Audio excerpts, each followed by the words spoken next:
That is one of the craziest videos I have ever watched, but I shouldn't expect anything less from Switzerland because everyone knows that Switzerland is. In this video, we'll be reacting to Americans experiencing culture shocks in Switzerland.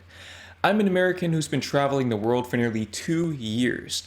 And since I spent most of that time living abroad in the Netherlands, not only will I be comparing Switzerland to the USA, but I'll also be comparing Switzerland to the Netherlands. Living in Zurich, these are some of the culture shocks that I experienced when I first came here. I'm gonna discuss something that isn't appropriate for children, so if you're a child, keep scrolling. Number 1, brothels. Both the mere existence of brothels and their locations. I'm from Texas, which is quite conservative, and when I came here and learned that people could legally engage in acts for money, I was very surprised. Even though I didn't really understand it at first, now after educating myself, I understand a lot more and actually really support it. I think it's a much safer option for everyone involved. Also, the fact that it's a legitimate business and that you can actually take someone to court if they don't pay you for your services, I think that's awesome. What surprised me a bit more was the location of these brothels. Where I'm from, there's very specific zoning, so it'll be like a street in town where all of the strip clubs are located, but here it's like,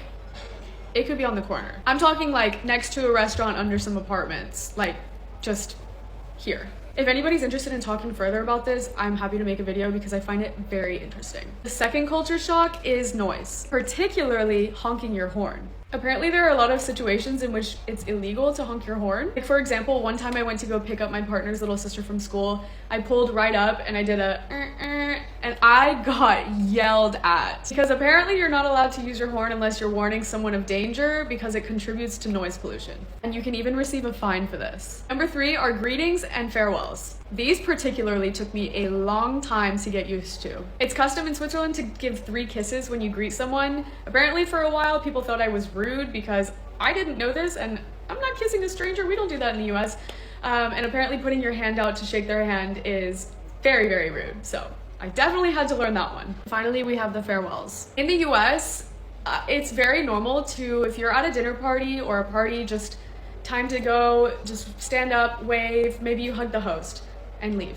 Here, that is very, very rude. You need to go speak to each person, tell them each goodbye, and usually give them another kiss.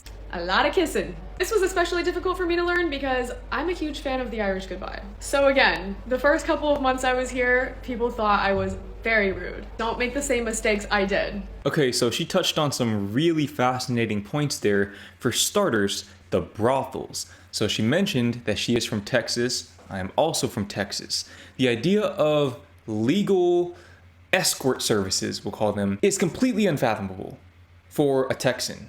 Now, there are parts of the US where this is legal. I know Las Vegas is for sure one of them, but as someone who doesn't really indulge in that myself, I can't really comment too much on that other than the fact that the Netherlands most certainly has this as well. This is a very known thing about Amsterdam with the red light district. I don't know if it's just an Amsterdam specific thing because I didn't see it anywhere else that I went to in the Netherlands, but it's definitely a thing.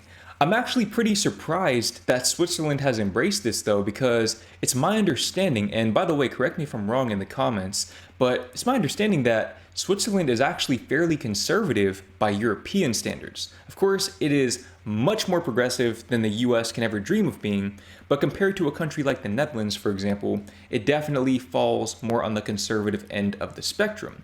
So I never would have expected this, but she does raise a really good point about how having it be a legitimate business empowers these people who would otherwise probably still be doing it, but without having all of the legal protections. So power to them. Now, the next thing is noise, and specifically honking the horn. So in the US, I'm not gonna say it's super common to honk your horn, but it's definitely much more common than I saw in the Netherlands. Now, one of my biggest culture shocks coming here to Vietnam is realizing that people literally honk their horns as a replacement for turn signals. And it doesn't make sense if you're European or even American. This is something that's gonna be almost impossible to comprehend. But if you've ever been in Vietnamese traffic, it makes sense because people generally don't stay in their lane. They kind of swerve back and forth. They'll drive on the white line, and you definitely want people to know where you are when they are doing this, because otherwise you're gonna get hit. So you come to Vietnam, do not be surprised when your taxi driver or your Grab driver literally honks every couple of minutes at seemingly nothing. It's for your own protection. Now, as far as greetings and farewells go, I know that in the Netherlands they have the 3 kisses thing as well, but I've never actually had anyone do that to me. I've never had anyone go for that. I just knew conceptually that it was a thing. I wonder if maybe there's kind of a generational difference where younger people my age, I'm 25 years old, don't really do it anymore, whereas the older generations still uphold that tradition. Maybe it's just the circle she was mingling in were a little bit older, but it seems like this is a common thing across Europe. This person right here said, "I hate goodbyes in Switzerland. Takes hours. I hate it."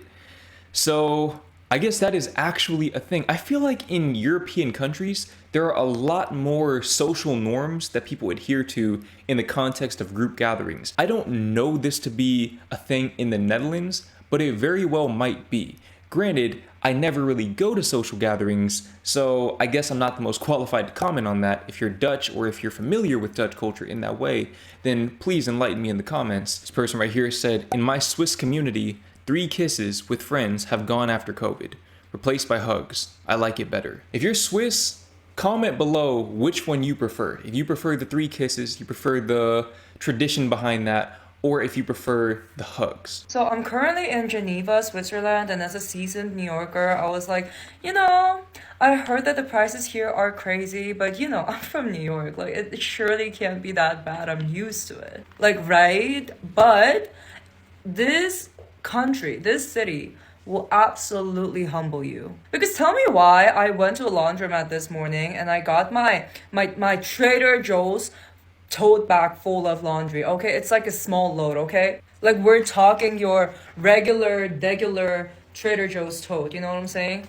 Now tell me why I was charged upwards of 250 USA buckaroonies for a tiny load of freaking laundry. So at first the lady was like, "Oh, like, okay, like we can, do the washing for you. Would you be free to come back next Tuesday to pick it up?" And I'm like, "Next Tuesday? I need it by tonight."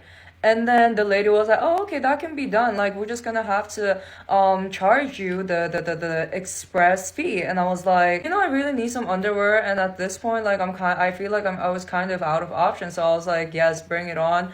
Bring on the express tariff. Like, let's do that." And I look at the card machine and it says like 231 Swiss francs.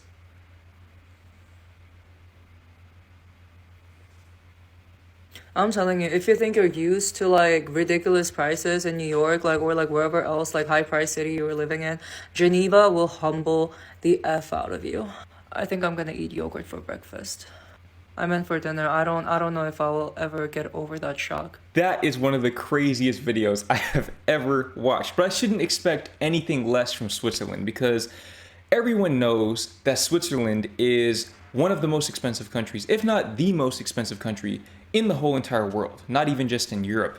Sure as hell more expensive than in the Netherlands. Granted, I never really got laundry services like that. I always just did it at the actual house. But for $250, I think you could just get a whole new wardrobe at that point.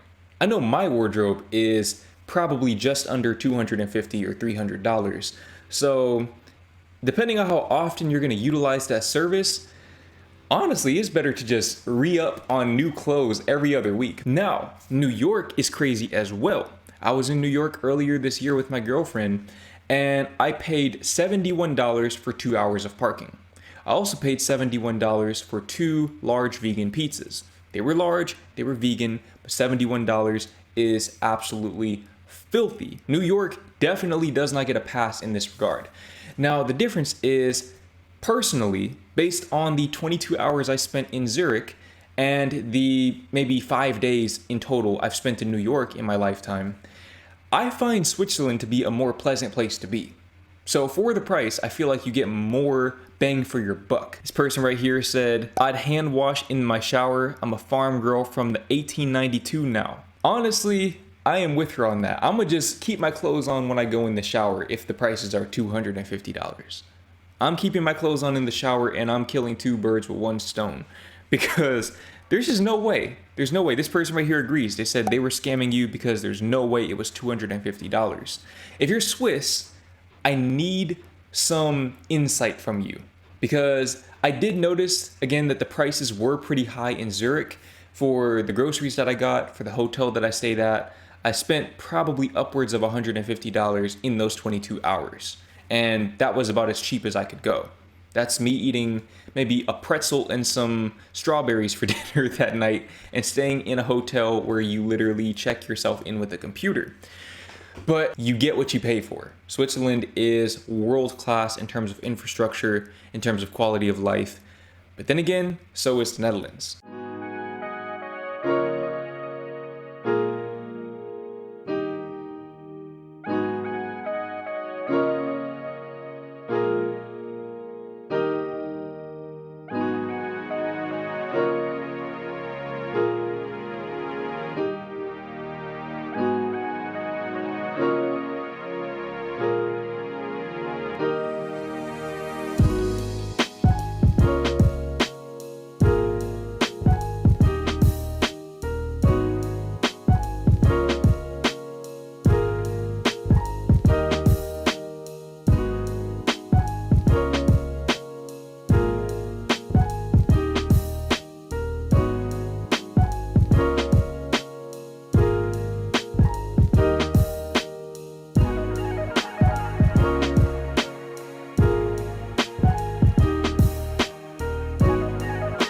Shops being closed on Sundays. I've heard a few people say that about Switzerland. I think I was there kind of in the middle of the week, so I didn't see this for myself.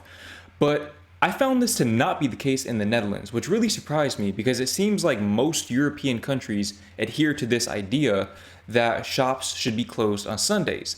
Now, maybe that's because I primarily frequented larger supermarkets when I was in the Netherlands.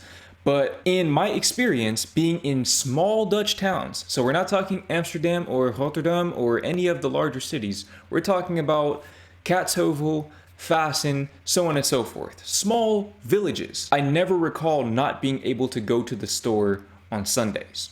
Just don't recall that being the case, and of course in the US, that is most certainly not the case. Now, whether this is a good or a bad thing, I think depends on how your society is set up. From a work-life balance standpoint, I do think that this is a lot better objectively, but then when we look at the fact that stores are starting to implement technology where staff is not really as necessary, maybe it's possible that stores will be able to stay open on Sundays without actually having workers in-house. Best of both worlds, everyone wins.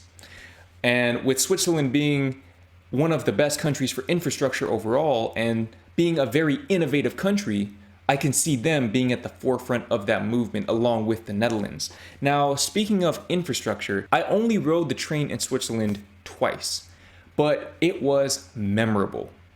Okay, I mentioned earlier that I've been to New York before and I did ride the subway, and the subway in New York is miles better than anything we had back in Texas. But compared to Switzerland, or the Netherlands for that matter, not even in the same ballpark. Now, as far as trains in Switzerland compared to the Netherlands, I'm not gonna lie.